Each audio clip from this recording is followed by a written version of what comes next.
Der Wecker schrie, die Nacht vergeht, ein Zeichen, dass die Zeit nicht steht. Nun muss ich aus den Federn raus, das ist mir jeden Tag ein Graus. So früh am Morgen aus dem Bett, nein, nein, das find ich gar nicht nett.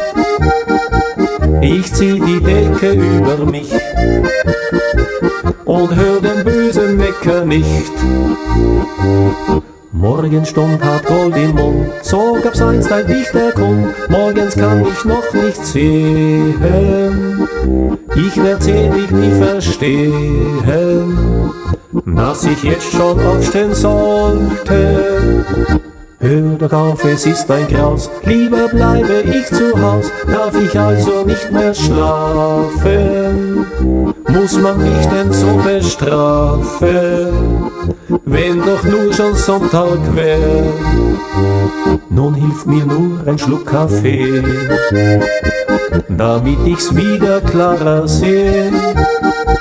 In meinem schönen warmen Bett war es gemütlich und so nett. Nun muss es sein, es ruft die Pflicht. Früh aufstehen, nein, gern tu ich's nicht. Ich trinke meine Tasse leer, ein Morgenmuffel hat es schwer.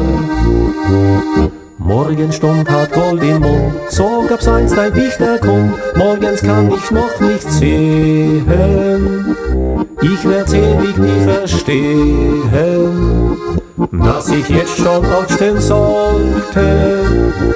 Hör doch auf, es ist ein Graus, lieber bleibe ich zu Haus. Darf ich also nicht mehr schlafen? Muss man mich denn so bestrafen, wenn doch nur schon Sonntag wär?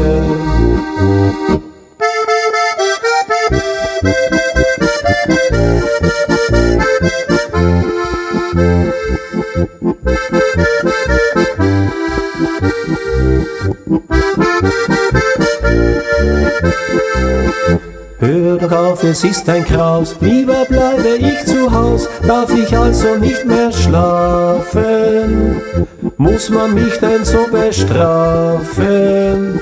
Ach, wenn doch nur schon Sonntag wär.